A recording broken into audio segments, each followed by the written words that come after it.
What's up, guys? It's Brian, your local fitness trainer. Hey, I got a question from one of my clients, Nick, that I thought was pretty interesting and I think relates to a lot of people, including myself.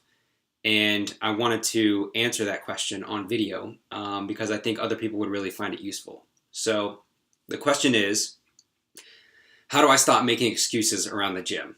So, how do I stop making excuses from going to the gym, showing up? And how do I stop making excuses? Well, how do I stop being a candy ass once I'm there? How do I actually push myself once I get to the gym?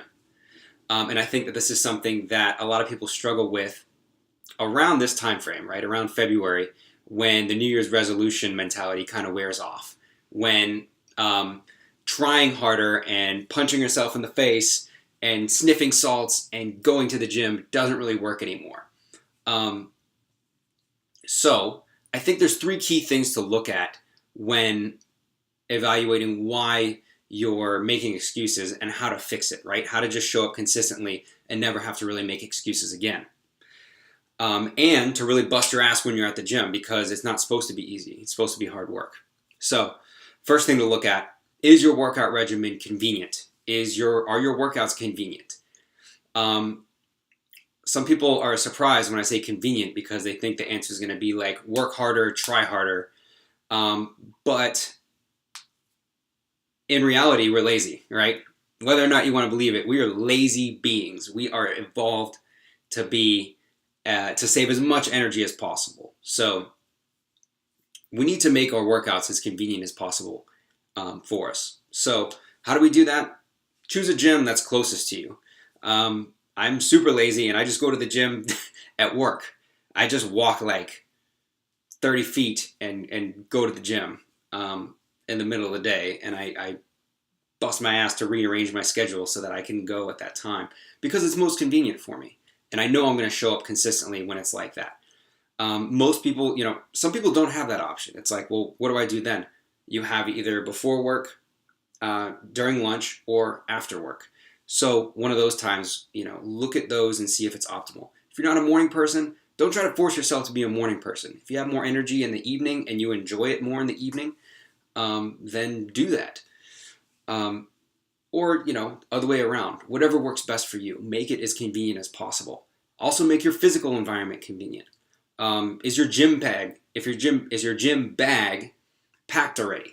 Are your clothes like nice and neatly folded? Are your shoes already packed? Are they ready to go?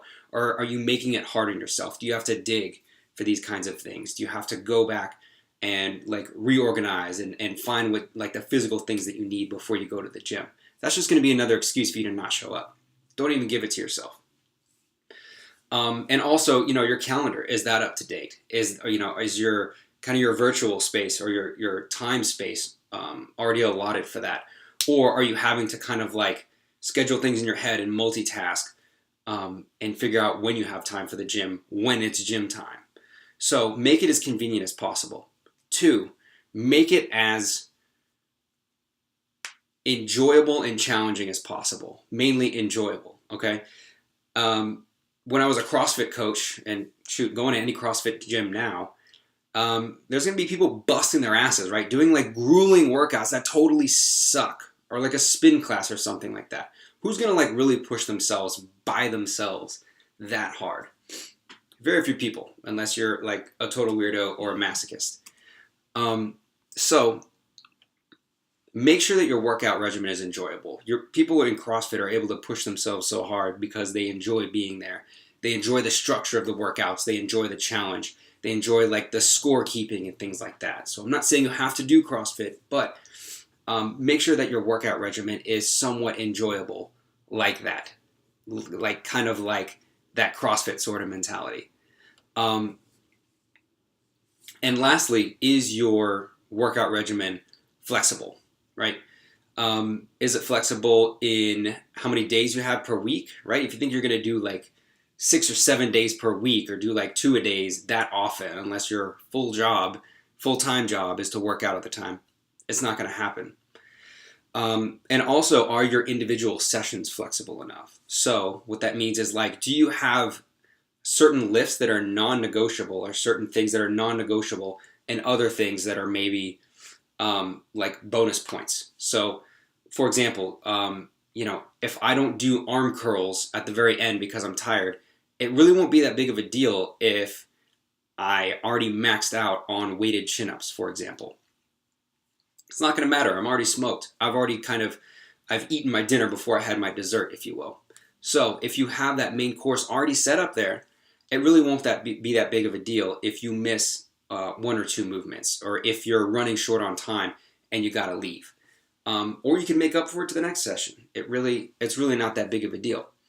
So, do you have that kind of flexibility in your workout? And on the other side, right, not just flexibility to cut back, but also flexibility to really push yourself and challenge yourself if you're feeling really good on the day. So, for example, putting in at least one AMRAP set in your workout. So just like one where you say, okay, I'm going to warm up and then I'm just going to do like as many as I possibly can. I'm just going to go ass out and totally go for it. That can be really helpful too. So, in summary, right, if you're finding excuses around the gym, just trying harder isn't going to work, right? You got to see if it's, take a really hard look at your workout regimen. Is it convenient? Is it enjoyable? And is it flexible? All right. Hopefully that was helpful to you guys. I will talk to you next time.